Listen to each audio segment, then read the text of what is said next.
Shalom, shalom, shalom. Welcome, family, and everybody that's tuning in tonight. We have a amazing episode tonight. I'm super excited. We have Kyle coming on tonight. But before we I bring Stephen on, I just want to say that we really want to try to bring as many testimonies and people that have experiences of coming to the knowledge of Christ, then to Torah, or to the biblical cosmology. Whoever wants to share, and I want to get as many testimonies as we can throughout the next while, and that people can have a resource to go back and say, look at all these amazing testimonies and these people that had these experiences and healings or whatever it is. So our guest tonight is going to be one of our first. We had on last week, we had Andrew Hoy from Project 314, and that was super exciting. I know so many people reached out and said that was just an awesome episode. That Andrews has a lot of knowledge and really just has so much. So I just want to give him a shout out before we go in tonight too, that if you're interested, go look up his website at project314.org. So anyways, without any further ado, I'm going to bring on my illustrious co-host, my amazing brother, Stephen. Shalom. Hey, How how you you doing doing tonight?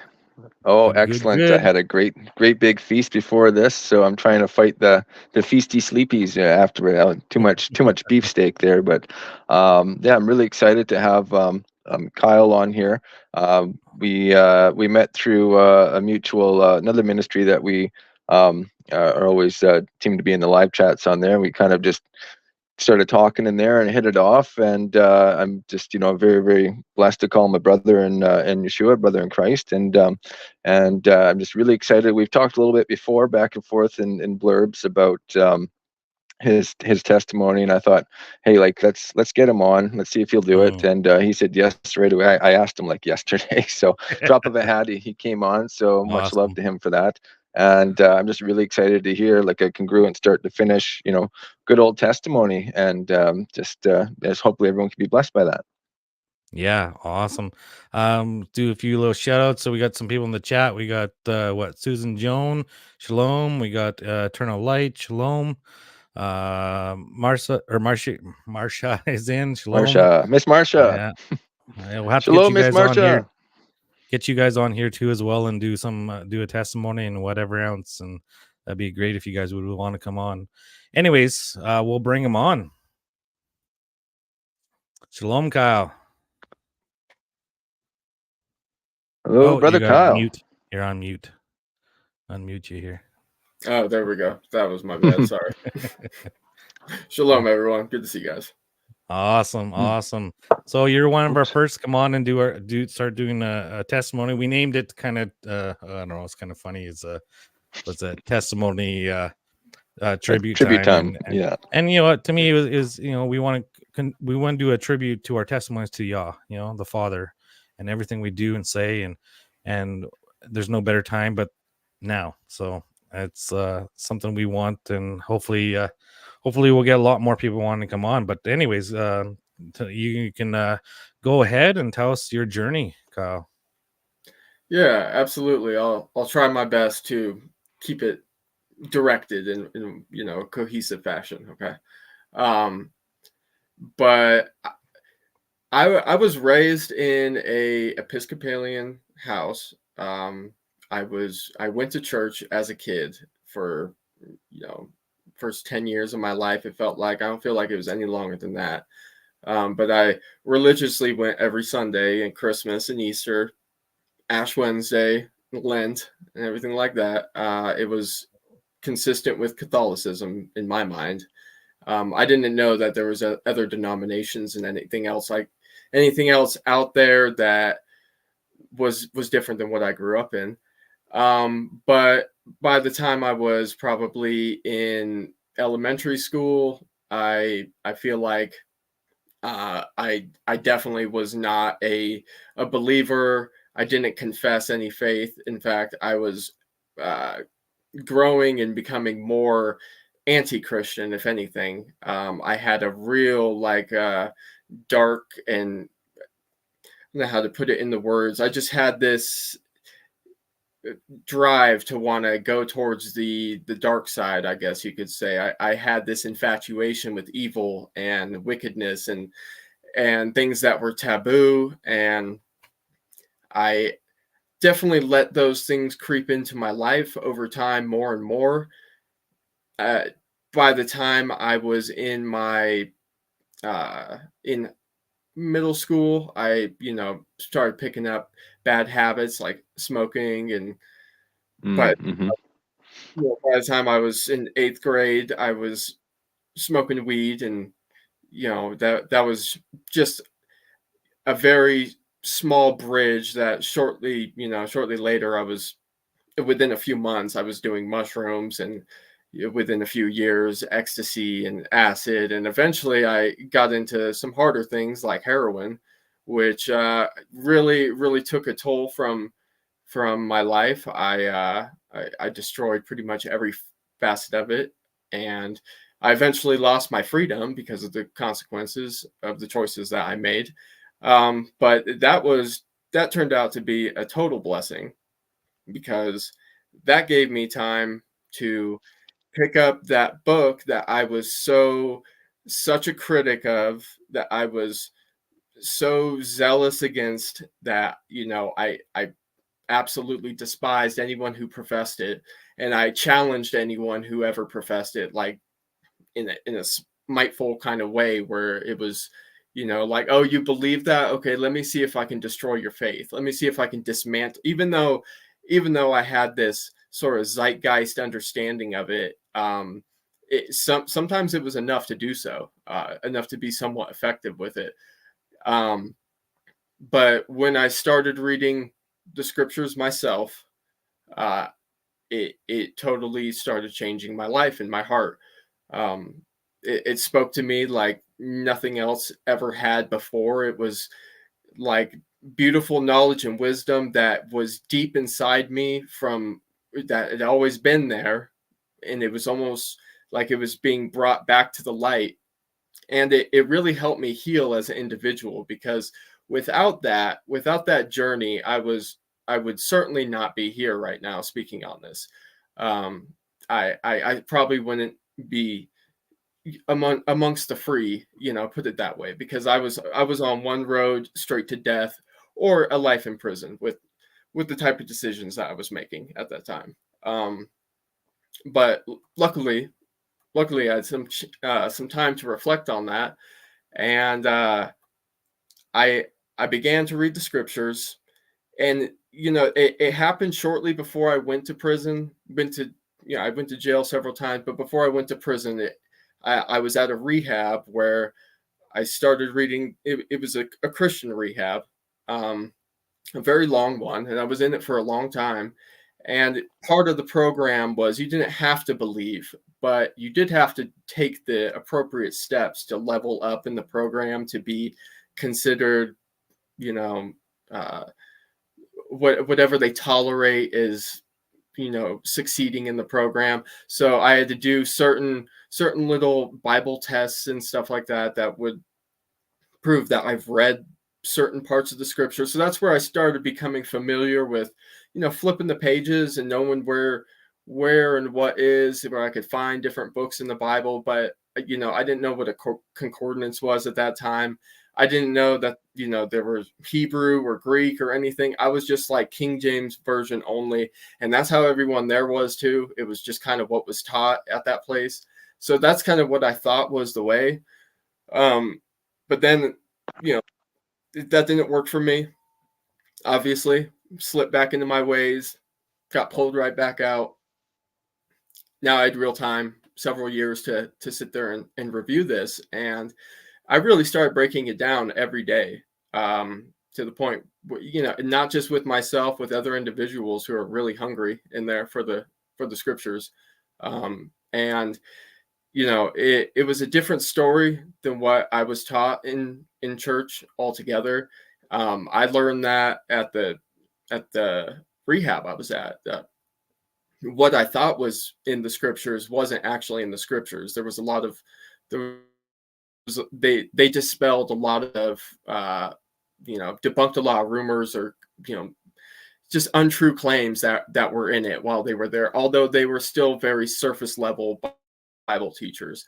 Once I got into where I was, there were some pretty scholarly individuals who were able to put their minds together, and I feel like I learned a whole lot in a short amount of time, to where I now had a concordance. I now had a Hebrew, Aramaic, interlinear Bible, and a Hebrew, Greek, English interlinear Bible, or sorry, I should have said Aramaic English as the first one. But regardless, I had all these, and I started learning how to break down every Hebrew letter, and its meaning. I really got super involved in trying to learn the culture and the languages, and I still had it from some of these false understandings, but I really wanted to get to the very essence, the core of what the people of the covenant, like Jesus and his disciples, actually believed and thought. And one of the first understandings I really came to was that we have quite a few that are listed. They're very simple and they can be summed up in less, but there are commandments that we need to abide by, and they're not just just random statements of spirituality or love. There's actual definitions, tangible definitions to the things that we are supposed to be doing as Christians. We're supposed to be speaking in a certain way, walking in a certain light, to where we're shining to others, and most of all, doing the commandments. I mean, just that sums it up right there, because if you love the Father, if you love Yeshua, you will keep the commandments, as he says. So that was definitely one of the biggest turning points in my life, because I never had a standard for morality, and it's always something that my atheistic mindset, when a dishonest agnostic, something that Sean from Kingdom of Context coined, dishonest agnostic, because that's exactly what it was. Didn't have enough information, but I didn't have a standard for why I should do anything. I didn't why is anything good? Why is anything bad? Where's the line drawn on anything? Like, you can say that's not loving. How you can say that homosexual relationship is not a loving relationship or not God ordained, but where's this line drawn? And the New Testament Bible believing Christians didn't really have an answer for that, but the Old Testament sure did, where it explicitly lays out what we're supposed to do if we are considered a congregation of Israel. And I also remember reading the verse about being grafted in, how the natural branches can be cut off and the wild branches can be grafted in, and that was something where that connection right there, where it's like, well, we are Israel then. And it was a game changer from that point, because I was like, now I need to know what these commandments are and what I need to do. And some of them seemed burdensome and grievous at first, like putting on tassels every day. Man, what a drag. I look back on myself thinking about that, and I'm like, individuals, it just takes time to understand why it's so important, why we even have them on, and how it reminds us. We don't wear them necessarily for other people. We don't do like the Pharisees do, wear them down to the ground, so other people can be oh wow, and so they can be odd in the sight of others. It's not for that. It's for us to keep the commandments. One of the first things I definitely gave up was eating pork, and shellfish, everything like that. That was kind of a hard one, for sure. I mean, it was a little bit of a struggle. I mean, no one likes giving up certain things, but I mean, then you'd start learning like what you're actually eating, and it's not that hard of a decision. Pigs and everything. You look at the ingredients. After a while, you're like, why is there swine ingredients in like almost everything that comes in a package these days? Yep. Yeah. So yeah. Yep. All the way to candy.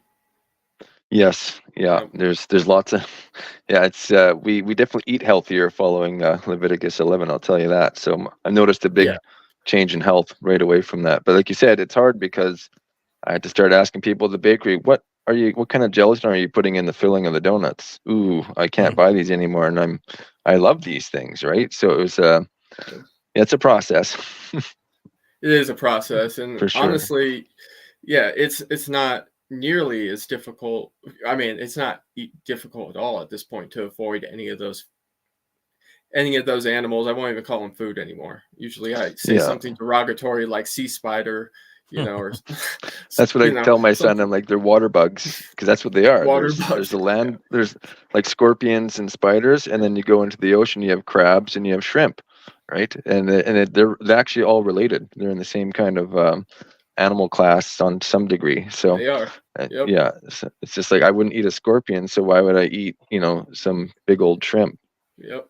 Or Spiders, cockroaches, scorpions, right? Yeah. Cockroaches, yeah, exactly. Lobsters, yeah, they're all. And a lot of people say, "Hey, it tastes good," but rats say the rat poison tastes good too, right? That's why they eat it. It tastes good. Yeah, so not everything tasty is good for you. Yeah.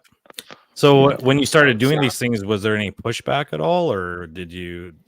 There's where I was there especially was because anytime someone's doing something out of the ordinary, everyone sort of knows about it. Whether or not someone cares about it, that's another thing. But it's different when you've got 4 or 5 people, 3 or 4 coming together nearly every day, pulling out a Bible, taking up a room, and not just like being the average, Bible table you'd see at every county jail where they're just, people don't have the right context to understand that. They've never been to it, but some of them are very fictitious. Let's just say that there's people that will act in there one way, and then as soon as they're out, they act a different way, and they're right back. And I think it has to do with not really adhering to the commandments. That's usually part of it, because there's a higher respect for everything, every law that you break, essentially every victim that's potentially impacted by your actions if you make bad decisions. So yeah, there was definitely pushback. I got called a Judaizer, and I don't remember what else, but definitely a Jew. I still get called a Jew all the time. Yeah, my family, some of my family says they're very happy that I found Messianic Judaism, and I'm like, that's what I say is that's like the closest thing that people can like maybe come up to understand it. And sometimes I may even point to that to be like, look, they're not Jews. They believe in Jesus, but they're not Jews either in that way, because there's this double meaning behind it. Are we talking about the tribe of Judah, or are we talking about Talmudic Judaism? Because or the state nation of Israel, right? Like, or there's the lots state of nation difference. of Israel, and the quote unquote bloodlines of that, which apparently it's illegal to do any sort of ancestry checks there. So. Oh, really? No. Oh. Yeah, but well, actually, Andrew Hoy that we had on last week, he was saying in the interview that that they were always asking him, where are you from? What's your last name? They can kind of tell by the way you pronounce different, the S or SH or the TCH sound if you were a Khazarian or a bloodborne or whatever their terms are over there. I'm not quite brushed up on all that, but I've heard a lot of the conspiracy theories about when they formed the state nation of Israel there around World War II. That I think it was 1947 there, right after World War II, that a lot of them came over from Kazakhstan and all those countries around up there. So, but how many of them were actually Jewish, or how many of them are not? Exactly. I can't say, but there's the internet's alive with all sorts of crazy statements, and I've done myself a lot of good by stepping back from all the negative investigations, let's say, kind of tying into when you're saying when you were younger you had that kind of dark wonder about inclination towards evil. the inclination towards the evil. And I think that's why we kind of clicked a lot talking is I was pretty much the same thing. In my 13th year I rebelled, and started smoking pot, did all that same stuff, and had almost the same kind of progression. I was on that same path, and almost ended up dead and in jail many times, right? So it's just once I kind of turned and started looking at the good more so, and then it was easier to kind of separate the bad from the good and remain more positive overall than if you just if you're just constantly researching like, oh, missing children and these like blood oaths that these guys are taking and they're Freaking doing blood. this. Yeah, you get all like about that stuff and you forget about the blessed hope. You forget about the resurrection, the coming kingdom, right? So but so you came, so when was your full kind of conversion, you kind of the Deuteronomy 10 circumcise your heart kind of moment? When was that when you were incarcerated or afterwards? Yeah, definitely. Yeah, it was probably in 2014, 15, something like that. Yeah, and obviously it's a process. It's not an immediate step that I got to. It was like, aha, this is what I'm supposed to be doing, but that still required me learning what I was supposed to be doing. And my buddy, while I was in there, who's no longer a believer, but that's neither here nor there, he repeatedly said this, which still sticks in my mind while we were in there, which is that, I can't wait to actually walk these things out. I can't wait to actually, do them, because he sat there just trying to understand them for so long. It's like, well, now, the other half of it, really not even the other half. It's like the other 90% of it is walking them out. So that's been a journey of itself to understand. But I mean, I've had these little like breadcrumbs from the Father of wisdom ever since the first coming to him. And that first one was just me opening up my heart and being like, I can't do this. I can't do this anymore. I can't control myself or my own thoughts or my own emotions or even my own actions, because my thoughts and emotions lead to my actions. And so they just, it's like, not that there's no responsibility of myself, but it's different when you're in a twisted, drug induced state of withdrawal from certain things, where it takes certain time for your body to go through physical, spiritual, and emotional healing from certain things. I mean, just does resets your whole body in certain ways. And, some people don't ever necessarily fully heal, but I know the Father has been working on me because he's done incredible things for me. But one of those nuggets of wisdom was pretty much as immediately when I had gotten out. I feel like, well, yeah, it had to be. I stumbled across the flat earth. Well, someone stumbled it in front of me. Okay. They called me up out of the blue with another one of my friends and was like, have you heard of this? And I heard of it once while I was incarcerated. I did hear of it once. And I was like, that's the dumbest thing ever. I'm not even going to entertain that. I'm sitting over here by part of the like program rules. While you're there, you have a job to do, whether that's cleaning bathrooms or maintaining certain areas or whatever. Mine, I got stuck with being the artist on the wall, and the pod was space themed. Okay, so there was all sorts there's all indoctrinate you while you're in there too, eh? Yeah, exactly. So all sorts of I mean, granted, there's some pretty cool artwork, all of it drawn with the Crayola markers. I'm like, wow, that's pretty incredible. So when I think about what I made, I was like, I'm glad 2 weeks later they decided to just paint over everything with white, because that's what they do from every 10 years or whatever. But sorry, I lost my train of thought there. You were the mural. Oh yeah. So I thought that was the dumbest thing ever. Later on, I get asked that question by my friend, and I came up with a small rebuttal at first, and I know what it was. It was, dude, how can Earth be flat? All the other planets are round. That was my first ever globe flat Earth rebuttal right there. So I did some research, and it didn't take very long to be persuaded in that direction, to where I decided I need to spend the next like 4 or 5 hours straight to decide if I'm going to fall on either side.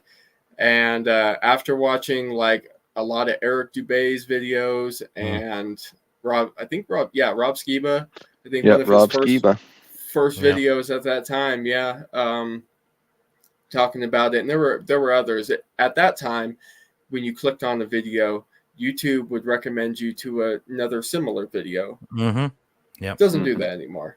Nope. Only No. with certain topics. Yeah. Now, when you click on those videos, you get a fact check from Wikipedia coming up that Exactly. this has been proven wrong for 500 years or whatever arbitrary number.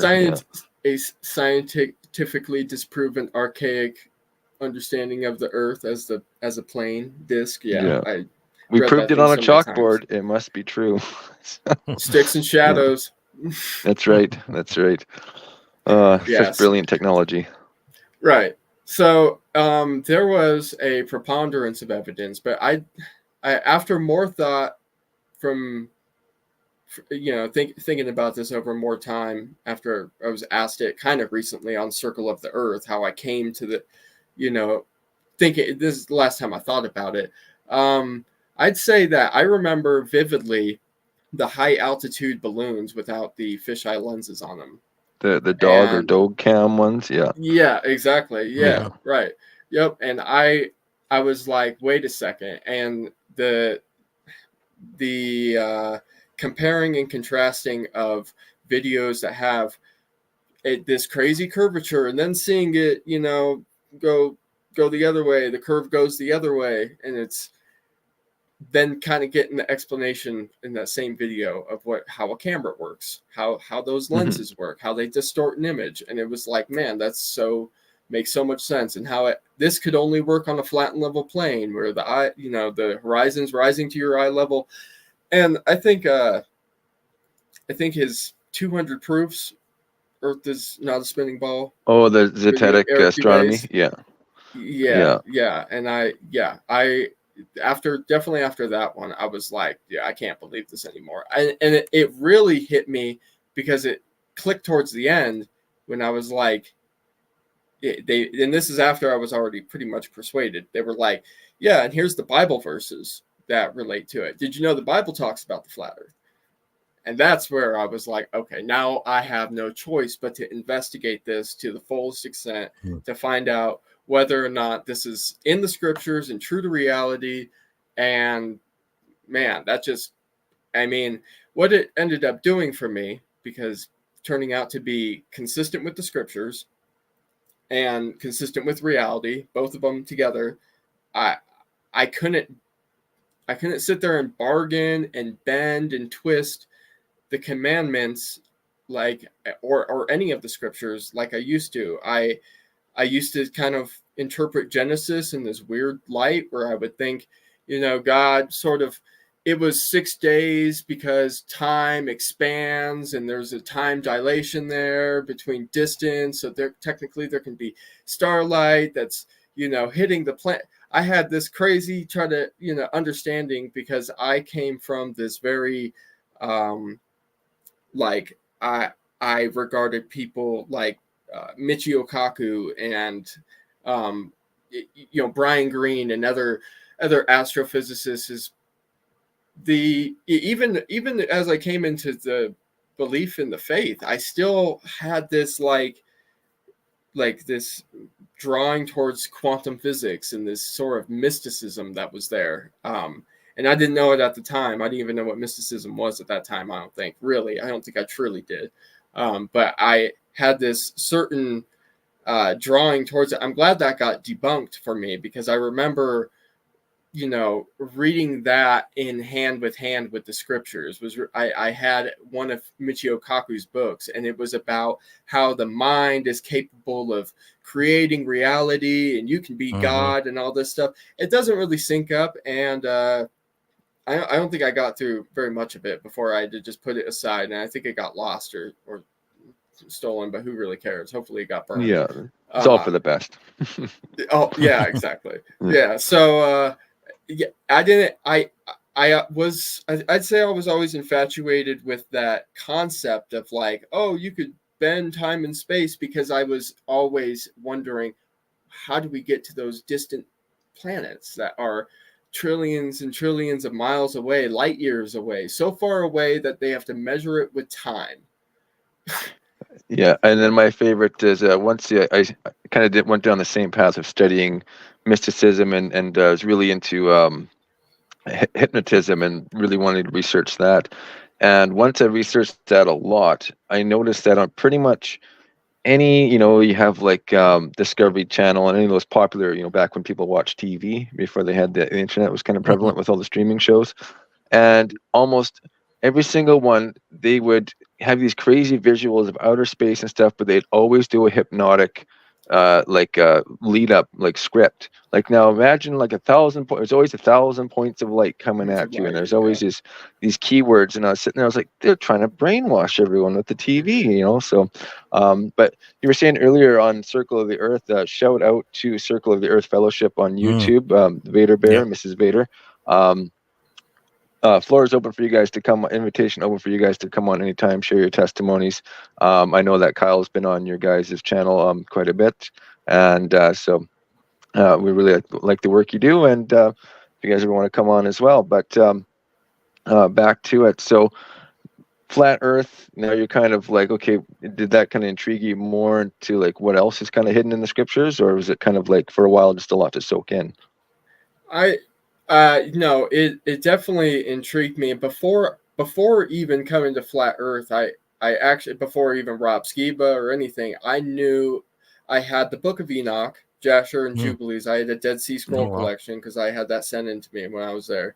And bless my parents.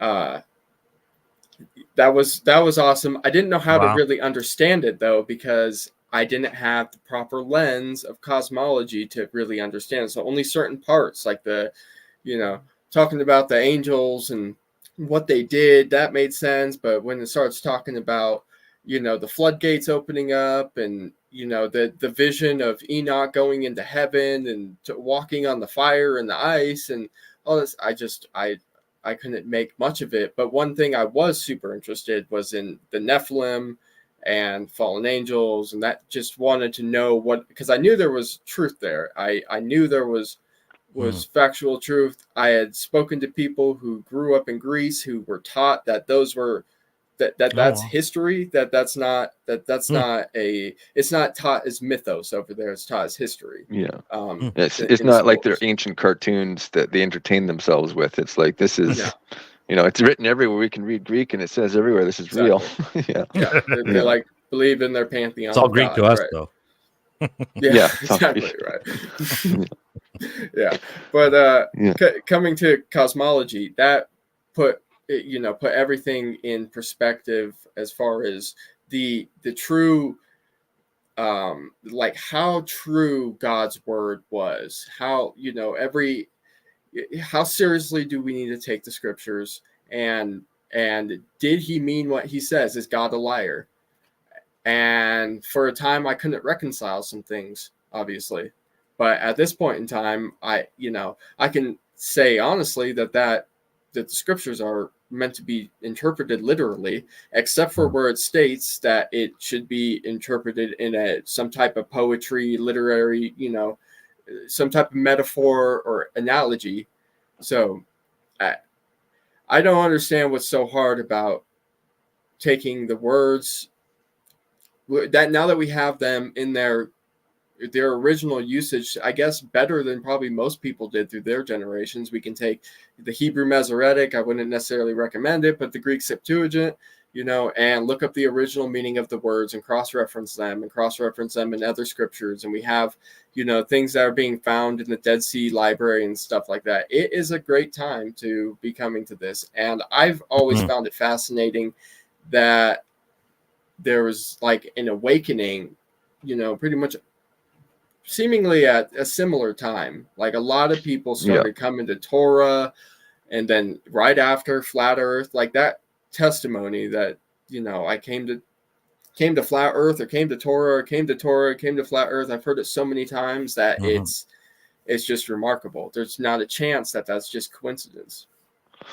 Yeah, you're saying it's not just some weird cult with some unstructured leadership that everyone is just following mindlessly. It's actually seems to be a work of the Almighty. Yeah, which is I think the big testimony to me was that it's like all these unrelated pockets of people everywhere all coming to the same conclusions, all by just sitting down and reading it and studying it and and praying about it and taking a look with actually honest eyes, let's say, doing the whole Proverbs 18, hearing out the whole matter before you make a judgment on it.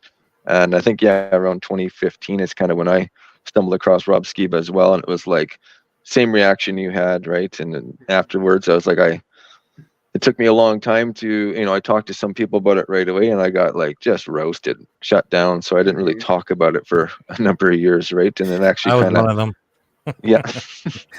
Yeah. So we talked a bit about it, and he was like, "You're wacko." And then later, it was like a lot later, he calls me, he's like, "I think you're right." And I was like, "That's not me. It's what the Bible says." Right. So I've always, as a kid, I was a Bible literalist. And then obviously I had the great apostasy years of about 25 years of running away from that. And then, came back. And first thing I read after I had my little conversion talk with the Father, and I read Ephesians 2, and I was like, oh, look at that. We're Israel. Cool. Okay. Time to look up what these commandments are. So, right. Well, what I've learned is growing up is the people who claim to take the Bible literally don't. And the people who tell you to take the Bible, or tell you not to take the Bible literally at all, it don't know anything that it says, or don't believe a word in it. And so it's like, where's the individual who knows what it says, knows what it means, and has a stance on this? And there was very few people who could answer a lot of my few first questions, like where, especially about the law, coming to do the, walk in Torah, like, okay, Jesus, a lot of them were like, okay, Jesus said, if you want to disciple after him, you'll walk like he does.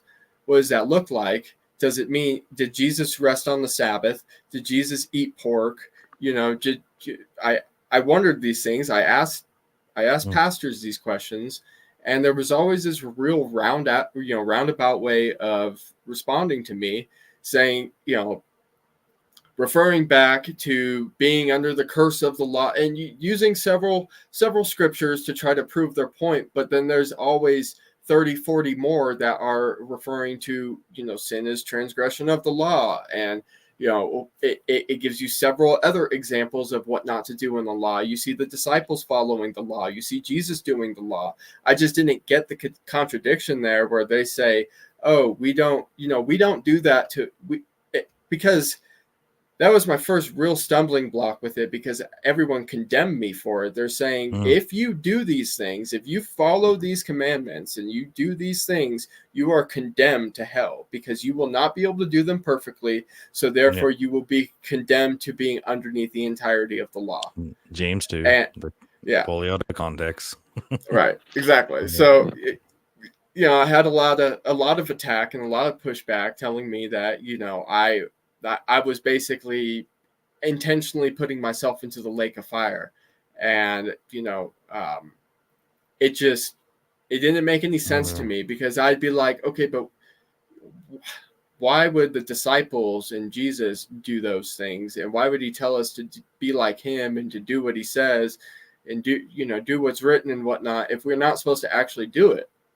And it wasn't, I got some other books while I was in there that helped make some connections there. Like Lou White, one of his books, pointing the connections to, how did like Sunday worship began, and, the Council of Nicaea, and, Constantine, what Nero was doing. There's a lot of the paganism that was sort of intermixed in early Christianity that sort of kind of helped clear up how we got these Roman Catholic traditions that we have today that aren't really Catholic. They're Babylonian, but they. Yep. So that if the Father created a way, it was so weird because I didn't know any of these authors. I was brand new to Christianity, like brand new to just reading the Bible, and now I'm being hit with, one of them was also a calendar, which I still don't even try to ponder today. I don't do well with the whole calendar thing, but I still it's hard to put it all into thought. I'm very color oriented. It took me 3 years to go over all the calendars. I kind of landed on one, and I'm kind of sticking to it right now, and that's the Zadok one. But there's still a lot, so much to learn about them. I think that's the aspect of it's going to take me a few more years to really dive in and learn. It's a hard one. Yep. Yeah. I mean, I used to believe we needed 13 months and moon and month and the lunar Sabbath and whatnot. That was my early understanding because it was what was taught in Messianic Judaism, straight out of Judaism, where they go off the lunar calendar. But there were other things that have really solidified, I'd say even up till recently, like understanding more. So I was so interested in flat Earth. Okay, there's a lot to understand about it, boom, right off the top. But then really trying to understand the intricacies of heaven, there hadn't been many people who ever broke that down. And so that's where it was a blessing with Sean and Ken, Wes, really breaking down the 7 firmaments of heaven and where everything goes and where, what everyone's responsible for and the priesthoods. And, so that was just another, like, just gave me a boost in trying to continue in that direction because there was so much pushback from talking with people about flat Earth. Of course, I was zealous when I talked about Torah. I was zealous when I talked about the flat Earth. I didn't know how to sow seeds. People that there's a way that you have to speak to everyone individually, gently and lovingly. And I just didn't have the patience or the willpower or whatever it is. Our sowing seed is like checking the seed on the ground, stomping it on the ground, make sure it's in there. In that parable of the sower, the guy doesn't hang out on the rocky ground and try to split the rocks open, right? And try to get the seed in there. He just goes and puts the seed as he goes through life, right? So that was a hard lesson for me. It took me a good 6 months to be like, oh, I can't just bore this into people's heads and make it, stick. Right. It's we just are supposed to sow, and the Father, He rains and makes it rain and gives the increase, right? So someone else will come along and reap what we've sown. And I just think about all the times that other people have said things in my life, sown seeds, and then later on, it years later, it pops in my head. I'm like, I can't wait to find that person in the kingdom if they're there and be like, that stuck with me, that that was impactful in my walk, whether I realized it at the time or not, right? So which is good. So you're talking about Sean and Ken and Wes. For everyone that doesn't know, Kingdom in Context, awesome. Hanging on His Word says with Ken Heiderbeck, awesome. Wes Blaze from Wes Blaze Music Channel, awesome. It's another thing we like to do on here is a shout out to all the good teachers and anyone that's been influential or has a really good grasp on the scriptures and a good heart for it. So we're not here to toot our horns. We're just blue collar workers, and we just like talking about the scripture. And I'm really enjoying this interview, though, this testimony. So I remember about a year ago we were talking, and you said that you were going to like a synagogue, and you were actually going in and actually kind of having like a Sabbath reading with them. Like, do you still do that, or was that kind of just at a period of your life when you're kind of figuring things out? I found what I was looking for in this community, where met you and your brother. Is so that really, you know, I still consider it, but there was not necessarily a falling out, but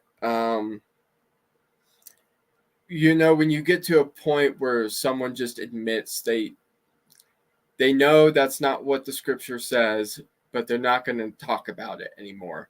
So I would go to, you know, the Messianic synagogue, and I would do all their little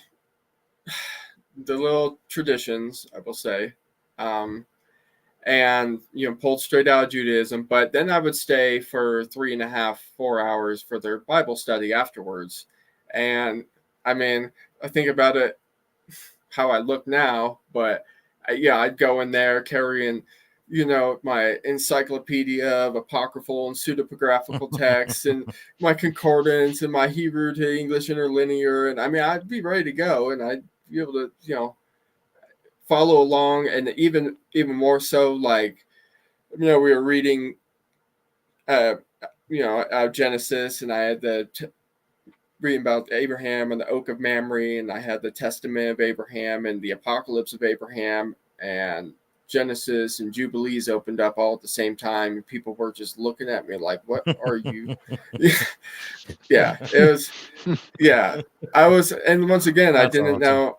Yeah, I really wanted to just break some stuff down, like, with people, and everyone was really interested, but there was one individual who felt like he was the shepherd. Of course, that's fine. He's the shepherd, whatever.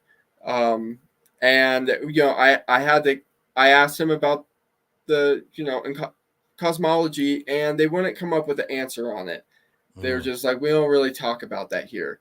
But there's a security guard that's like kind of a security guard, I guess. He's just a congregant that acts as a security guard, as an old timer. He was a flat earther because he just was like pointed at me when I said it, was like, "Yep." So, you know, there's people in the congregation that also believe it, but they weren't willing to entertain it. They also told me that New Jerusalem wasn't for us. But we weren't. Oh. I think I understand it now, because I'm speaking to someone else who professes something similar, but because to be part of Israel, it takes up to the 3rd generation to be born in. Yes. So, yeah, but this is a different. This is really interesting. So, every country has a process, and it is to the 3rd generation to be homeborn, but that's where the grafted in part. Commonwealth is the 1st and 2nd generation. Even Abraham came in. He wasn't a Hebrew yet. He wasn't called Israel. Isaac wasn't called Israel. Jacob was called Israel. It does say into the Commonwealth of Israel. Yeah. So, I we mean, still get the benefits. We still get the blessings. We're just not considered like bloodborne yet until the 3rd generation. But we still get all the blessings and everything. Exactly. We live by him. Yeah. We're no longer strangers to the promise, right? Yeah. Ephesians 2. Yeah. Going back to that. Yeah. Yep. So there was, I had issue with this, like, okay, somebody can live a righteous life and receive a little to no reward because of his blood, because he's not of the right generation yet. But somebody who lived a very sinful life, who didn't repent, has a greater reward because of their blood. And really, that's how it broke down and was kind of given to me. And like, you have a better chance of making it into this place if you're, you know, if you're of the blood. And I think there's a direct correlation to the praise and adoration they give to the state of Israel as well. I think there's, you know, that Talmudic Judaism is prevalent in those Messianic synagogues, but I didn't see that to begin with. It's, you know, it took a long time to realize where a lot of that comes from. So, yeah, I probably won't be going back there. Not right now anyway. I may consider it at some point in the future, but I they're just thought still it was super wild that when you told me that, I was like, whoa, that like I don't have that here, right? I guess I could go Oh, down to Kelowna an hour and a half away, and but it's not really a yeah, big, it's not. yeah, I think it's more of like a smaller type gathering. But I was like, that'd be kind of cool just to kind of see like the time I was kind of fresh coming in too, and really enamored with like all the trappings of it, like oh, like the cool outfits and the big scroll, and that's really cool, right? But then as kind of went down the path a bit studying, and I was like, I don't need that, right? So yeah. I Yeah. hear what you're saying, and As soon as I start seeing the Star Rem fan just thrown up in front of Mm-hmm. me, steal of their star, I'm like, all right. And that was another thing that I had. Okay, I think this is really where the contention actually came from in this place, because I had mentioned, I said that basically was kind of told we need to like give our money and our, not necessarily our money, but we need to pay our retribution to Israel. That's how we're blessed, because that's the blessing. The promised land is over in Israel. And I said, well, respectfully, I'm waiting for a kingdom not built by human hands. It comes from the third firmament that Yeshua brings down. Um, so yeah, the I guess the implication there is that I don't support the state of Israel, because I kind of mentioned, not physically the state, that the people who are over there now, that because I thought this was something that was well known within the community. I thought we knew Yeah. that there was a difference between Israel and Judaism and Jews, and the tribe of Judah.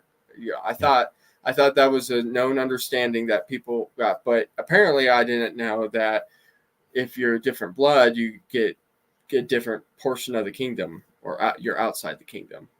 Mm-hmm. Like, so yeah, You're sorry, I didn't you're know the that. stepchild. Stepchild, yeah, yeah, well, exactly. that's kind of like how like the BHIs, the Black Hebrew Israelites, they kind of read Yep. that like there's a passage in Isaiah. I just actually spoke to one on Instagram comments the other day, and it was frustrating. I had to walk away, but Yeah. yeah, I was like, okay, well, it's one of those shouting. It's going to turn into a shouting match. I'm just not down with that. But yeah, he kept pulling this passage from Isaiah about being how like we're going to basically be all the goyim, or the Gentiles outside of the bloodline. They'll be like the slaves, or the ones underneath. And it's like, yeah, that I've read You'll the be passage in ruling them with Isaiah. a rod of iron. Yeah, right. And I was like, no, we're going to be over them, because we're going to be in our glorified bodies. We're going to be teaching them the Torah. The law will go forth Mm-hmm. from Zion. That's what brings peace on earth. So someone needs to teach them that, right? So we'll be over them. We'll be judges and rulers in the Melchizedek priesthood order. So I was like, Mm-hmm. that's, but not having this understanding of the start to finish of the scriptures.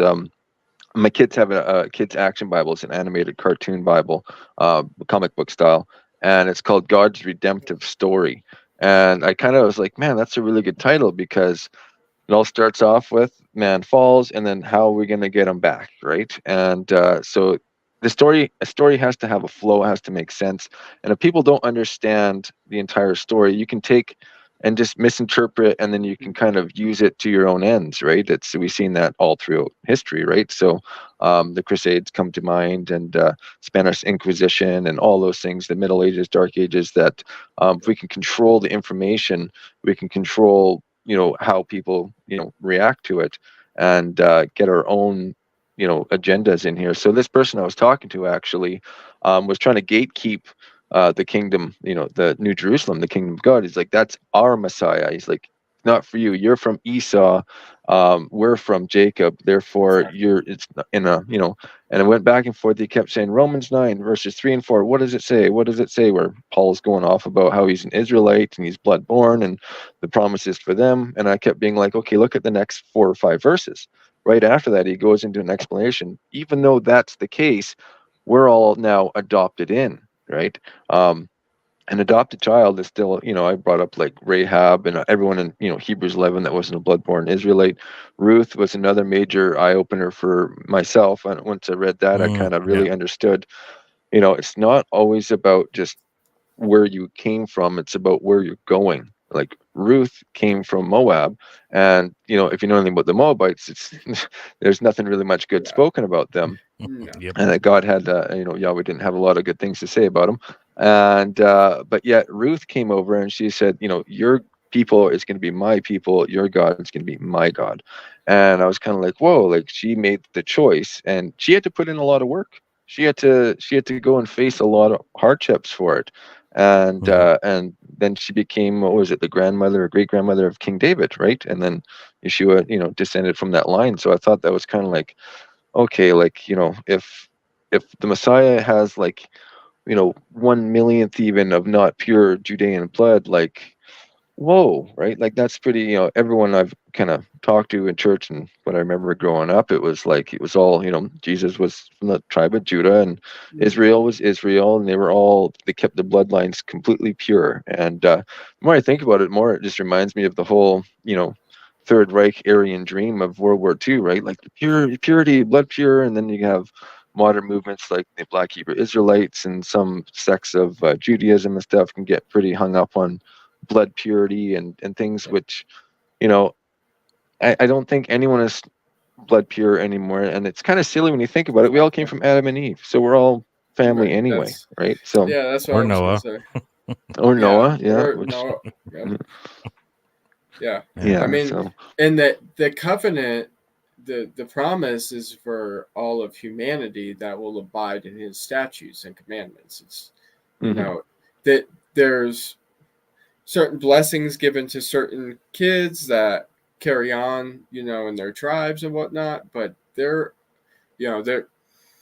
Father has laid out one standard that we should follow, and he's given us one promise that will happen if we diligently follow it to the finish. We endure to the end and we finish the race, then we get that promise of the resurrection.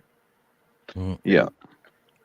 And we get adopted into whichever tribe he decides. I think it's end of Ezekiel 47 or 48 talks about that. Whichever tribe, you'll get adopted in. So talking about the different blessings given to each one, right? And I think that has, I've always wondered about, what Yeshua said in Matthew 5, 17 to 21. He says, least in the kingdom or greatest in the kingdom, right? And it got me thinking. I was like, okay, who would be the greatest? Who has the greatest inheritance, right? And who has, the least inheritance, right? Who has the least landmass or the whatever, right? And then you kind of go through all the descriptions of what, the millennial reign and after will be like. And it's talking about there's going to be jobs, right? There's going to be people that are going to be priests in the temple, always serving before the Father. And that to me, it seems like probably one of the highest honors, because you're doing a mega important job there. And then you get all the way down to people working in the vineyards and fishing and watching the sheep, and there's going to be people that are going to be cleaning stables. And like, and I got thinking about it, I'm like, I don't care as long as I get in, but it would be cool to get one of those nicer jobs, right? So following those commandments, you're storing up treasures in heaven. But there's a very, very, I can't remember where, I think it's in Luke, a very important verse. It says that unless you learn how to manage what you have here on earth now, what's the point of giving you a bigger treasure later on, right? So we have to be diligent stewards of what we have. That's something that helped me kind of really start focusing on, okay, I got to stop wasting money. I got to stop wasting time. I got to, be a better father, be a better husband. And, and added a lot of pressure on myself, and it really burned when I fail at that. But, it did put things in perspective. It's like now I find myself talking to my own children. I'm like, they're like, I want this, I want that. I'm like, you're not managing the things I've already given you, right? So if we want to be great in the kingdom, have these great rewards later, why aren't we, doing the work now to show that we are, someone worth giving some treasure to, right? So, and that goes all the way down to, we've been given this gift of promised salvation. The parable of the talents, like, are we going to bury our talent and not put any effort in? Are we going to go and try to invest it? Are we going to try and build it, right? So looking at the whole of Scripture, all the things started kind of lining up for me. It was like, yeah, I can just sit here and be like, yeah, I know what the commandments are. I just don't feel like doing them today. And that's a slippery slope of bad habits, right? And then there's also the overzealousness of like being so focused on doing the letter of them, you forget the spirit of them, right? And sometimes that's a hard one to figure out. I don't know where you're at with the letter of the law versus the spirit of the law, but I definitely struggle sometimes because no one around me is a Sabbath keeper, right? So I get phone call rings. What are you doing? I'm like, it's the Sabbath. Oh, you want to come help me with this and that? And so I go help people sometimes. And but then they try to pay you or offer you things, and I'm always like, I don't know what to do with this. Right? Yeah. I'm faced with that all the time. I am faced with those situations, and I don't expect anyone else to remember or to regard anything like that. But I will set up boundaries to where if you ask me to like help you with something, that as long as it's not for money, that's fine. I won't accept it. Just don't try to pay me, because I'm not gonna take the money. But I mean, I just told my boss last week that if I was asked if I could work overtime, work on the Sabbath, and I told him that's the one day I won't work. It's because I gotta stay consistent, because I know myself, and I know that the more that I practice them, the better I keep them. If I let myself start slipping, there's the potential that I'll just slide at a faster and faster rate until I can't control myself. I don't want to get there. Haven't been close in a long time. I just don't want to, I want to continue growing. I don't want to backpedal. So it's, I mean, it just depends. Like, like you said, it's really in the spirit. If it's for the edification or benefit for anyone else, got to do it. I mean, that's my it comes down to trusting the Father and doing what's right. Like that's, Steve and I have studied a lot on the spirit of the law, letter of the law kind of stuff. Like I have started getting into Black's Law dictionaries and stuff like that, and understanding the common law. And right in it, in the Black's Law dictionary, it tells you the difference between the letter of the law and the spirit of the law, right? It's like right in there.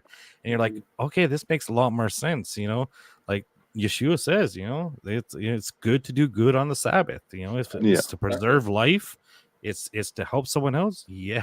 No problem. And even someone like heart.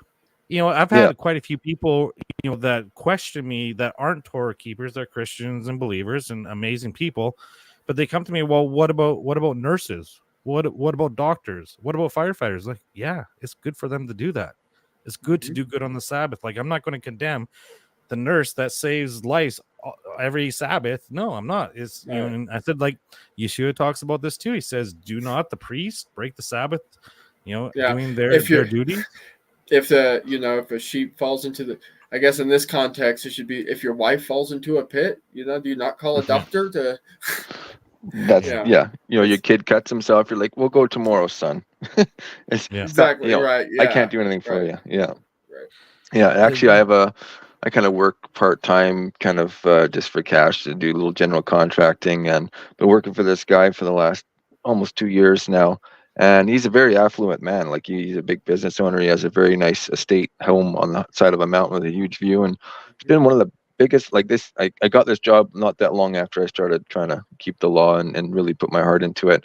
And boom, I got like linked up with this guy that pays me really well. And we have great conversations. He was very respectful. Like right away, he's the only one to ask me about my tassels or tzitzits. He's like, well, why are you wearing those tassels? Like, he knew what they were. And we had a good talk and everything like that. But man, it was such a blessing. He understood. It's like right away, I'm like, I don't work the Sabbath. These are all my feast days. I can't work on these. And he's like, that's fine. And it's been twice now. I forgot it was a feast day because I was kind of learning. And all of a sudden I texted him and I'm like, hey man, like the first time, I think it was the Feast of Trumpets last year, and I texted him. I'm like, I forgot I had this feast day. But I told you I was going to come in, so I'm going to honor that. But I just don't want to take any pay today. I'll just work. Can I just work a half day for you or whatever, and go home and get ready for this? And he's like, man, he's like, just like, no, that's fine. That's your holy day. Like that's, he was totally respectful. Then then this year, I can't remember which one it was. It might have been the same feast day. I keep getting messed up on my dates. It's the nighttime start of the day that really messes with me. And I went to work and I started working and I was like, it's a feast day today. It's a high Yeah. Sabbath, right? And so at the end of the day, he's like, what's your hours? And I was like, oh, nothing for today. And you owe me like, this much money for the other 2 or 3 days. And he's just like, he was like trying to like take the money, I was like, no, man, I can't. I was like, I'm just going to do this for you. I was like, you've been a really awesome boss. Like, you trust me and I'm kind of your point guy now here. And like, I oversee a lot of other trades that come and do different work there. And, just kind of like his I'm trying to be a Joseph to the Pharaoh kind of thing. And Jonathan put that in my ear about a year and a half ago, and I was like, I like that. That's a good, try to be a good servant and make everything better, and just do my best to serve him. And he ended up slipping the money in to the wad when he gave it to me, and he said, here you go. And I was like, later on I was at home counting it, and then I was like, what in the world? Like, he overpaid me. And then he texted me and he's like, oh, I paid you anyway. He's like, just do something good with it. Like, I'm not going to have you not get paid though. And so I ended up like, okay, so I did what he said. I just held it to the side and I waited for the right opportunity to use it for something good for someone else. And it was I was just like, man, I'm blown away that like someone who, we've had some talks before, him and I. He's kind of more into the raise your consciousness, morning meditation, center yourself, and everything will come. The universe will work out for you, right? So it's just actually I end up talking to his wife a lot more than him because she comes out with the kids and stuff, and we've had some pretty good conversations where and his wife is actually a very, very influential influencer, I guess you'd say, online. She's written books.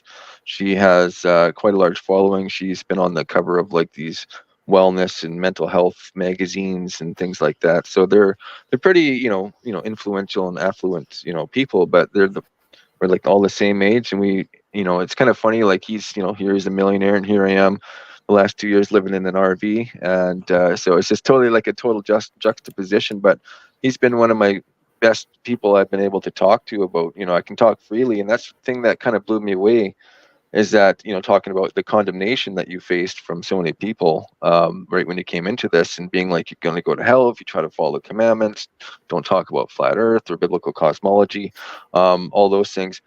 He was one of the first people I talked to that didn't like do that to me. And he's totally on the other, he's not even in the faith or anywhere near it, right? So and then that's the thing that kind of blew me away. I was like, I can talk to my totally atheistic or agnostic or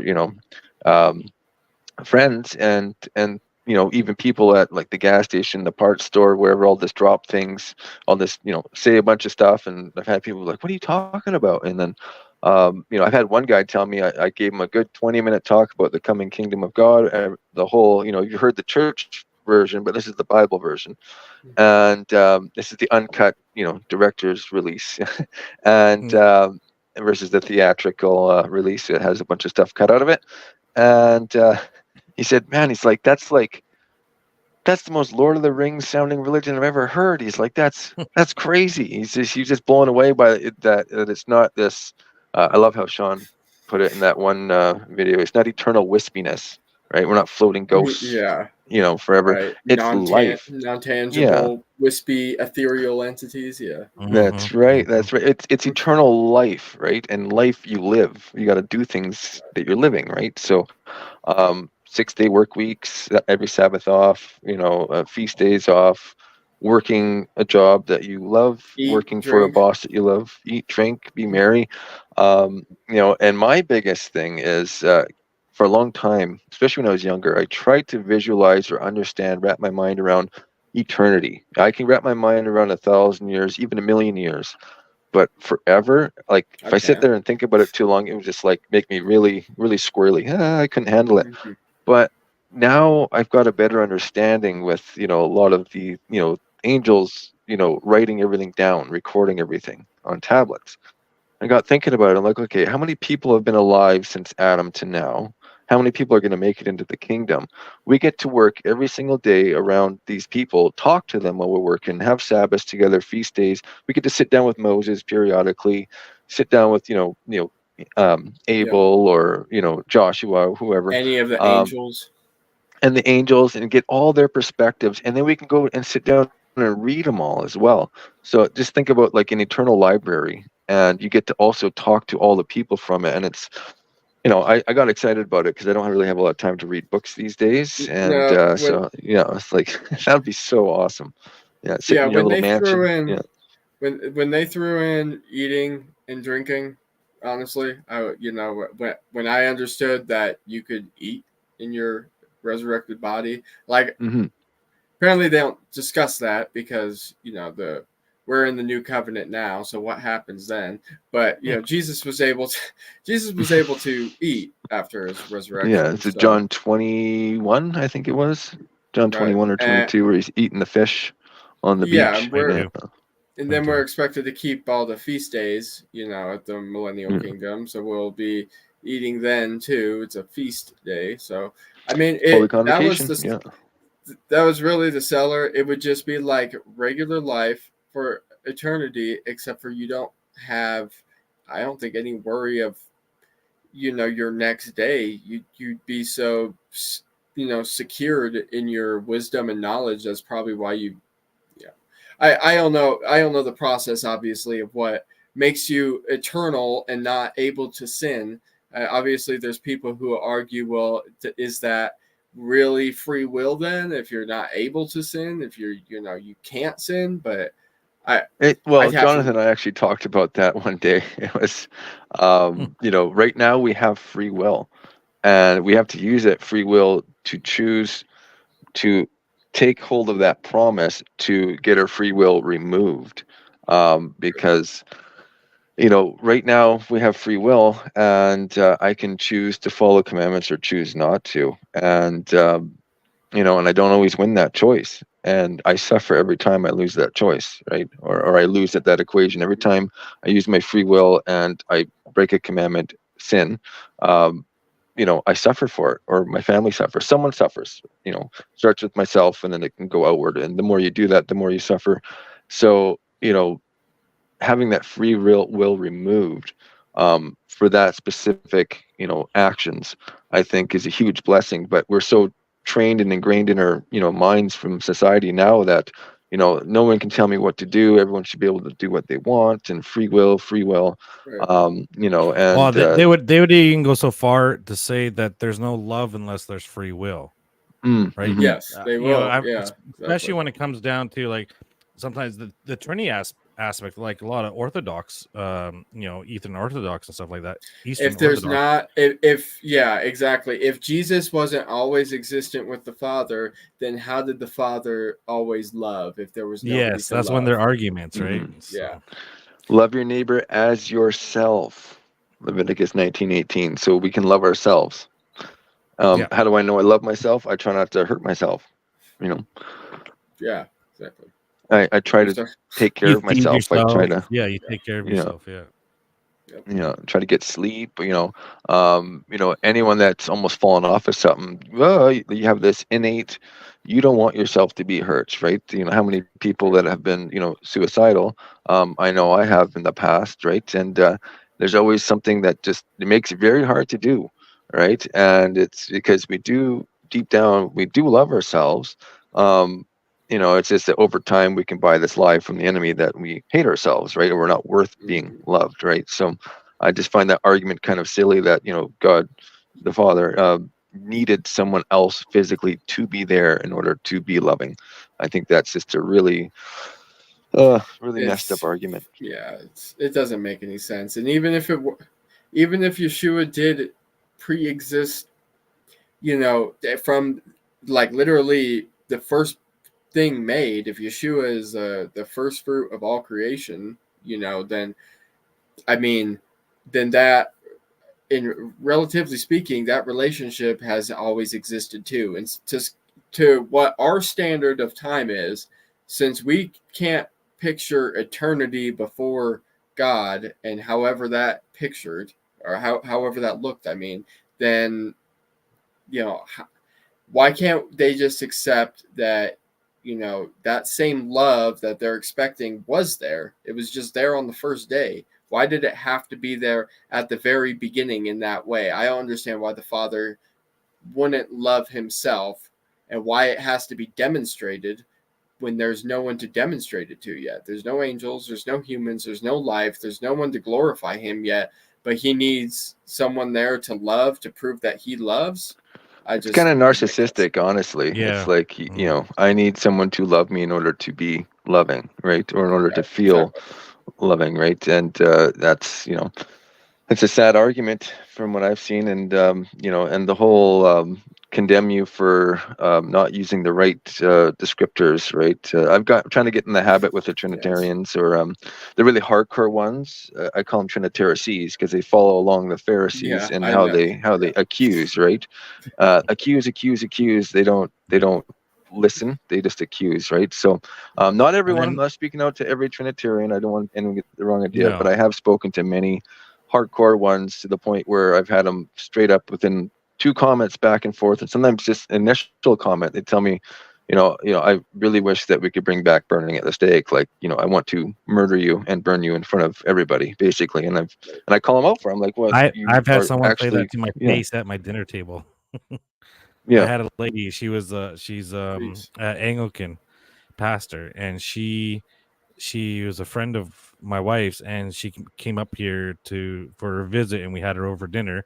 We started talking about Bible stuff because I was curious about the way they do things, and you know, they do the whatever, I don't know, a bunch of things. So I was asking questions, and I said something about the Trinity, and she's like, and I said, well, there's no such thing as Trinity. She's like, you're a heretic. And she was at my dinner table with my kids, everybody around, and she's like, you're not saved.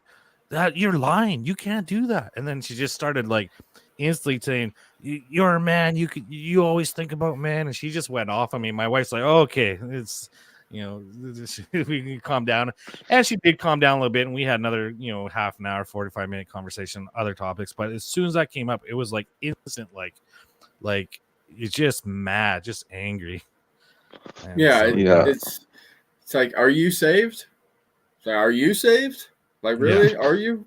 Because I'm pretty sure you're not. You're not until you are, because it's a past tense phrase. Yes. Yeah. It happened already. Yeah. Just studying that today, actually looking at some more words on that on John 3:16 and that word, you know, that born from above, the Greek word for, you know, above and not born again. You know, I've always heard this term born again, but you know, that word from above, and you actually started looking at the root words, it gets even more interesting. And just like, wow, there's a little bit to this. But really, but you know, even Nicodemus didn't get it. You know, we had Martha. You know, when she came running up to Jesus, said, I know about, you know, that we'll be resurrected in that day. But then one of the main leaders didn't recognize that this whole born again, born from above, for some reason. Like I'm like, wow, there was some crazy stuff happening back then. Like there's all types back then too. Solomon said there's nothing new under the sun. Yeah. And going back to the whole new covenant theology, you know, what I always try to point out to people now is like, okay, if Jeremiah 31 to 34 isn't about resurrection, getting a new glorified body, you know, Yeshua talks about the wine and new wineskins, or old wine, and that whole parable. If it's not about that, then where is the prophecy about the resurrection? Which prophet prophesied it clearly? You know what I mean? Without, you know, it's always tied to the law being on our hearts, like Ezekiel talked about it, Jeremiah, and then we see it smattered throughout, that everyone seemed to have knowledge about this. Like David, you know, talks about it in Psalm. Yeah, one of the Psalms, you said, you're not going to leave, you know, my soul in Sheol, right? And we know that Jonah died. A lot of people aren't aware of that. He was in Sheol. He was resurrected. And that's why Yeshua says to the Pharisees, and they say, you know, give us a sign. He says, you know, you're an adulterous and, you know, bad generation. He said, no sign for you except for the sign of Jonah. And that was him dying, going to Sheol for 3 days and resurrecting, right? So there is people pointing to resurrection, but there's no cut and dried prophecy in Amos 3:7. Everything has to be through a prophet. You know, God doesn't do anything without revealing it to his prophets first. So that one kind of always stops people. And I'm like, where is dry it? bones? I just dry bones pulled of that one Ezekiel. up.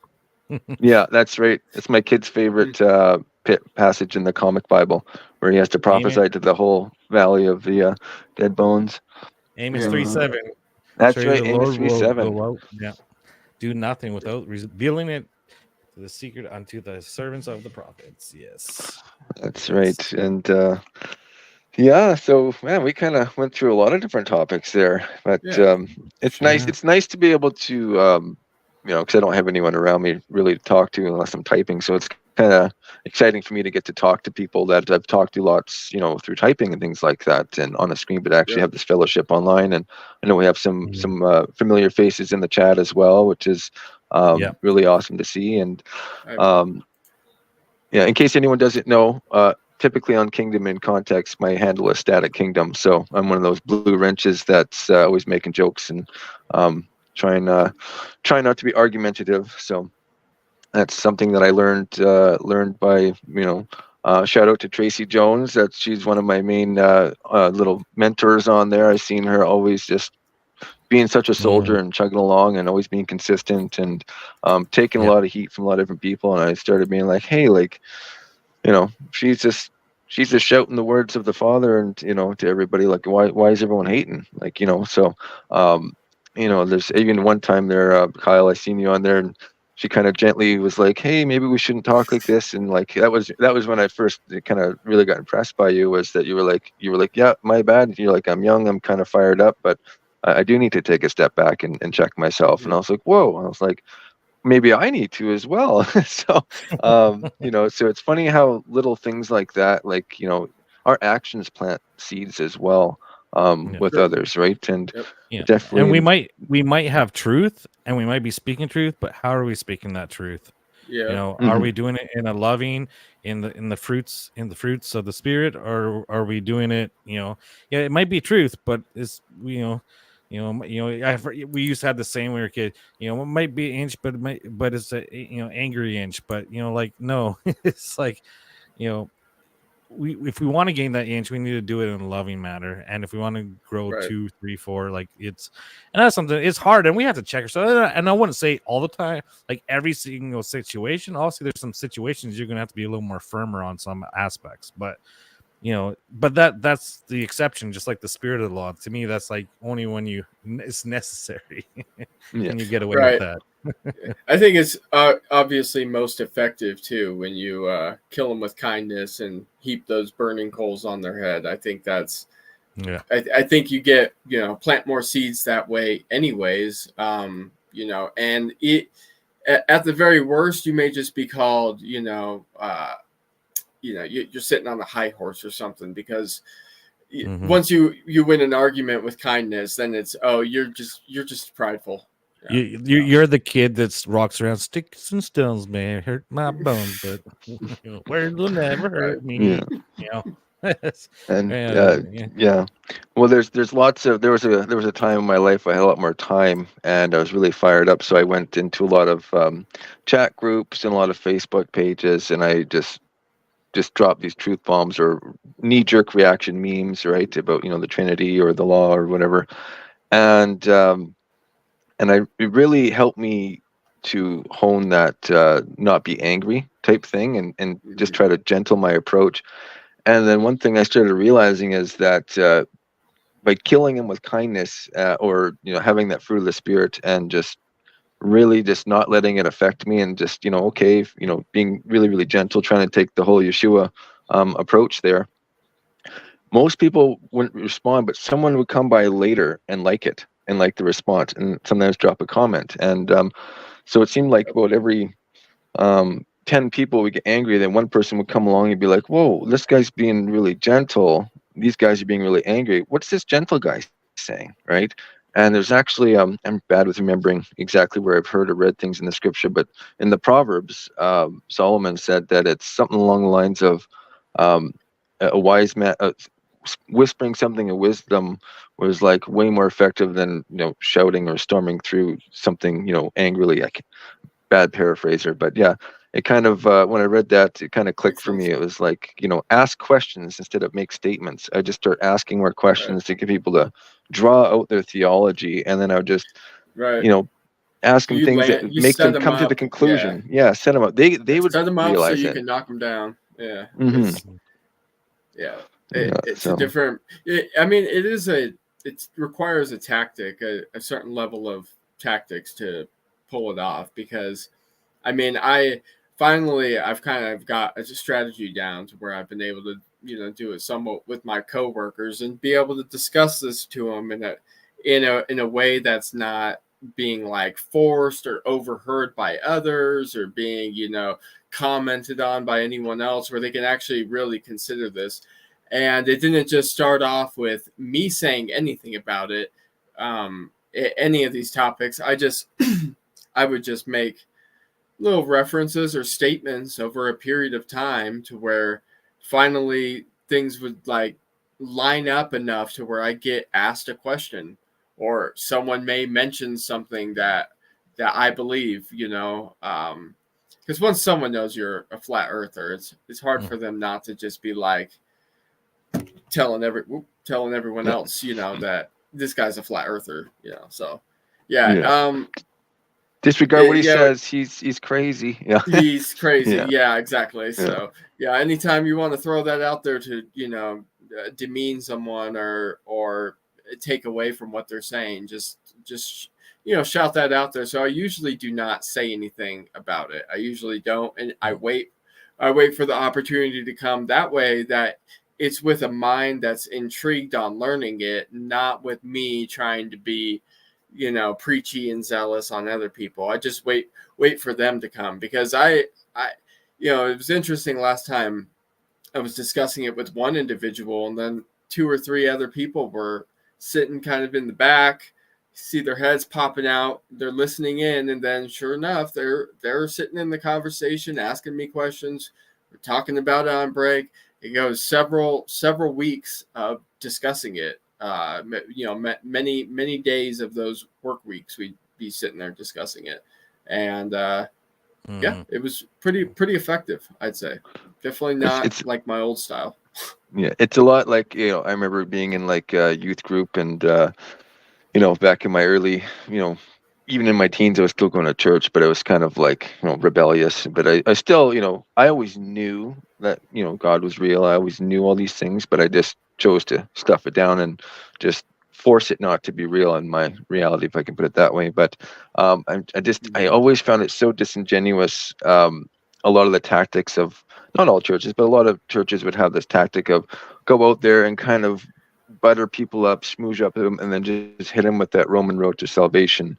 And it was kind of like, okay, these people are, it's kind of like when kids realize there's no Santa Claus. It's like, you've been lying to me. You had this ulterior motive this whole time. Like I always found that very, very, so when I came back to this, I was like, how do I witness to people? Like I felt so awkward just being like, hey, how's it going? You have a little bit of rapport like you normally do, make jokes, kind of, and all of a sudden be like, by the way, I have this script I got to talk to you about. And then it's like, okay, now I feel awkward. See you later. And that person's like, that person's kind of fake, right? So I found over time that it's just, like you said, you have to kind of develop a tactic or a way to wait for opportunities or signs, and a lot of that I think comes from this experience, lots of bad experiences, and then maybe some people are better at it because they have more of the Holy Spirit at that time, or a better gift from the Father, or things like that. But I found over time that I just started getting a bit more bolder, to the point where I called my one buddy and I was like, he probably sees all my Facebook posts and haven't been around. I'm not like, partying. And so I just called him and said, hey, let's hang out. We sat down, went to the local pub, sat down, had a meal, and, I had one beer with him. Be like, I'm not like some weirdo, right? I can still have a beer and not be like, cranking like 30 off and driving away and being like crazy. But, I can be a responsible human now. We can talk about everything. And I just laid it all out there and told him the whole thing. And he, at the end, he was like, wow, he's asking me questions. Like, I've never heard that. That's pretty cool. Like, Yep. tell me about these Nephilim things, right? He was Yeah. really into it. Right. And it kind of like wowed me. I was like, I don't need to meet people just for the sake of telling them this. I need to incorporate it into my life. And that's when I started kind of realizing, the sower sows the word, that if I can start trying to listen to the scriptures, read it, get it, so wash your mind with it continually every day, and do what Yeshua did, like paraphrase it, slip it into my conversation, Yep. make it a part of how I talk. And because I'm discovering all the time where he's like paraphrasing things, like the whole when he tells the disciples, go into the cities and preach the kingdom of the gospel, and whatever town doesn't receive you or the message, shake off the dust of your sandals. Everyone loves that passage. Oh, shake my sandals off, right? Because it's going to be better for Sodom and Gomorrah than it will be for them in the day of judgment, where they are rebellious. Well, he's quoting Ezekiel 2, where Yahweh tells Ezekiel, go and tell these people, prophesy to them. And he's like, what if they don't listen? And he's like, if they don't listen, that's on them. It's like, but if you don't tell them, that's on you. And it kind of clicked for me. I was like, and it was just an awesome lesson for me. I was like, I need to incorporate this into my daily speech, my daily life, who I am. And that's, like you said, it's a process. Like, it's a bit by bit thing. With knowledge, knowledge comes first, but then you have to apply that knowledge. And you don't always remember, don't always, have it at the forefront. And I think that's why it's that commandments there always have the commandments that tied as like frontlets on your forehead, and always thinking about it, right? When you rise up, when you go to sleep, when you're at work, when you're at rest, teach it to your children. So that's one of those things where I was like, okay, that means I have to do a lot more work on myself before I can go out there and start really getting better at making other people Steven, better, right? Steven, you just got to make some tracks with Flat Earth and Trinity. We got to the just go fake hand dollar them all bill. out. And The fake dollar bills. Right. They open it up and they're And mad it's not real money.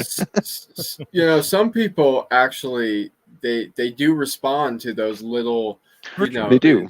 those little compact nuggets. So you have to be able to cater to many different types of minds that are inquiring. So some people you have to be flavorful. Yeah, exactly. Yeah, but it has to be consistent. That's just got to be the key. It's got to be consistent with the word. I had a coworker who after talking, I didn't know anything about his parents or anything like this before, but after talking to him for like 5 or 6 hours, he tells me that this is nothing that he was ever taught in church. He grew up Spanish Pentecostal. His dad is a preacher, active preacher right now. He never learned about the kingdom coming, New Jerusalem, the cosmology, obviously, because that's still making its revival. But he goes, he said no one's ever preached the gospel in this way before, and so he wanted to ask his dad some questions because he had always been taught you need to be a Christian and follow the Bible, but now he's wondering if he's like, well, I thought I was taught what the Bible was, but now I realize I don't know anything that's in there. So he's asking his dad a couple questions, where's the New Jerusalem? Well, when what's the firmament? And that's the one that started the argument, because he's like, that's not in the Bible. It's like, who said that? Second the day, dad? Yeah, the dad, the Spanish Pentecostal preacher. Yeah, he said that's not in the Bible, and then he was like, he wasn't. I had quoted the verse to him, Genesis 1:9, I believe. But I don't think he actually like looked in the physical Bible to look it up. But then he did, and he goes, he's like, that's not in the Bible, and he goes and gets his little King James Bible out and goes to the first page where I told him to look, and there's I didn't want to start any arguments or anything with this, but it's at some level it's probably good though, because there was this real separation where he's been so anti-Christian, and saying it's the same type of sentiment I had towards it, where because I didn't know the truth of the scriptures, and I thought I did, and I got sold a bad version of it several times, where I got sold what I got sold growing up, and then I got sold a zeitgeist theology that I thought explained it away, but then I just really had to sit down and read them. And it at least led to a point where he and his girlfriend apparently are at least trying to read the Bible every night. Good. Awesome.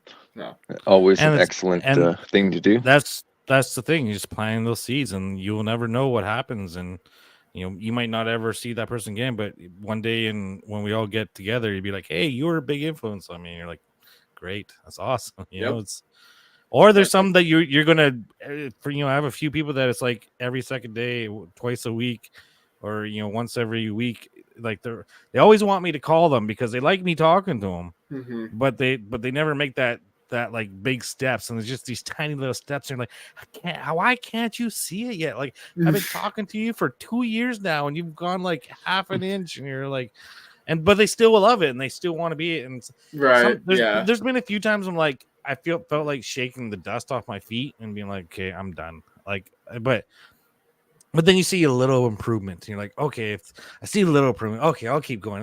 Then they always seem to give that little tiny bit. And it's usually the Christians, the longtime believers, those type of people, right? Like Yeah. it's really hard for them to take off, to get rid of all this stuff, and it's a hard goal. But a lot of the younger and newer Christians or newer believers, definitely a little more easier. And then I even have easier times with some of my atheist friends. Yeah. Oh, they're me more too. they're Oh, like, yeah. especially when it comes to the food or any of that stuff. They're, oh yeah, Yep. man, no All worries, of man. it. All of it. Yeah. I have much lighter, much deeper and more kind-hearted discussions with atheists than I generally do with other like Trinitarians or certain certain denominations and different groups within the faith that are very strong opinions. Because at least at some level I can reason with them, and they'll be at least intellectually honest to some degree, rather than just being condemning, thinking that they absolutely know the truth. Because the truth is the scriptures. We both agree there, but it's like, have you read them? Apparently not. So yeah. I have definitely a lot easier time spreading the word to atheists, because most of them have not actually heard those breakdowns of what the Bible actually says eschatologically, whether it's talking about the cosmology, or the significance of the Hebrew letters, and every single letter having a meaning to it, having meaning in our DNA, having Torah being placed in throughout in the first 50 letters of Genesis through Deuteronomy, and all these like weird little can't really explain it. I mean, it's just when you try to convince any of these things to a Christian, it's like, well, you already kind of have them on the Christian side, but how far are they going to go? Are they going to see the flat earth, and then what? Are they it should solidify their roots, but I don't know. I've had better luck with atheists. Yeah, we all have our calling, right? I don't get out much, so when I do, I seem to have like the same key people that seem to be around me the last little while, and I'm like, okay, well, that's the people that are in my life, in my reach, right? These are all my neighbors. I'm going to try and do my best in that. And you have like a different relationship with each person. Like you said, you have to kind of tailor make each one. Each one has their own stories, their own hurts, their own preferences for things and their own beliefs. And but mostly online, I've just been trying to talk to people that are already in the church, but maybe not really fully grasping or part of the church in their heart. You know what I mean? So that's been kind of who I've been trying to reach mostly. It's sort of what I've felt led to do. And then just recently Jonathan and I were talking about this idea, like, let's we both love testimonies, right? And if we could just bring as many of our brothers and sisters on as we can, and not so much, some of them, we might massively disagree on some points, and we're not really going to focus on pushing back a lot at that interview or testimony time. but more so like because we're still going to start working on doing some other little 5-minute, 10-minute, 20-minute videos like we've done in the past, but bit more polished, bit more mature now in the faith and how to go about these things, and just whatever little studies or little nuggets we find in the scripture, make a nice cool video on that, so over time people can really see what we believe without really having to push back in real time. Unless it's something where someone throws something out of left field where I'm like, that's not true. You know what I mean? But we're not, Right. because there's already enough debates. There's enough videos of opposing sides. There's enough, things like that. But if we could just bring a lot of testimonies of what our Heavenly Father has done, especially through His Son, how He's, reached in the fire and pulled us out. Right, so that we can turn around, reach in the fire, and pull others out. Right, so that's an old Eshon Burgundy song, way back when I first, got saved or got my guarantee of salvation, as I like to say now. And there's this one, rap song he had, and he said, we're dying men. He pulled us out of the fire. He's a fireman, and then. Just the way he worded it all, and it just stuck in my head. Like we gotta turn around and. Once you're pulled out of that, like there's that one passage, like he who has been forgiven much loves much, right? And I know for myself, there's lots I need to be forgiven for, and I'm still healing from and working through. But that appreciation of just it's a much more stark contrast of light versus dark, good versus evil. And then, so trying to reach people that have spent their whole life kind of in the gray area in between, where they don't really think they have anything to get saved from, or they don't, you know what I mean? It's hard to tell, for instance, my boss or the guy I work for sometimes, his security is laid up in his earthly treasures, so he doesn't really feel the need. I mean, I'm just kind of paraphrasing some of our conversations. I'm not trying to ostracize or throw him under the bus or anything, but, just in a personal anecdote about it, and his treasure on earth is his security, right? He's building up this security, this estate. He's increasing the value of his place. He's making improvements on it. That's his little sanctuary. He's going to pass it on to his kids. But I'm like, what comes next? What happens if you die before that? What happens to your family? There's a lot of things that, we can try to make under our control. But at the end of the day, it's, the Lord gives and the Lord takes away, right? He's, shines the sun on the just and the unjust alike. He rains on them both, the rich and the poor. So it's like at any time, like the foolish guy that said, I got so much increase, I'm going to knock down my barns, build big storehouses, and live nice and easy for the rest of my life. And then that night, Yahweh said, you fool, I'm taking your soul tonight, right? Like, so, with that being said, I should probably cut it and run. My phone's going to die in about 5 minutes. I was going to say we should wrap it up here. And anything you're studying right now that you're excited about, that you've been getting into much?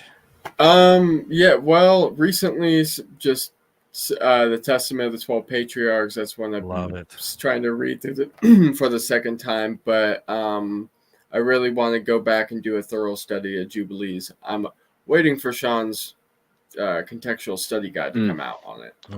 Nice. Yeah, I really want to pour over it with that because it has all the cross-referencing scriptures in there. Puts it I've been doing really this one. Books of Enoch, first book of Enoch. Mm-hmm.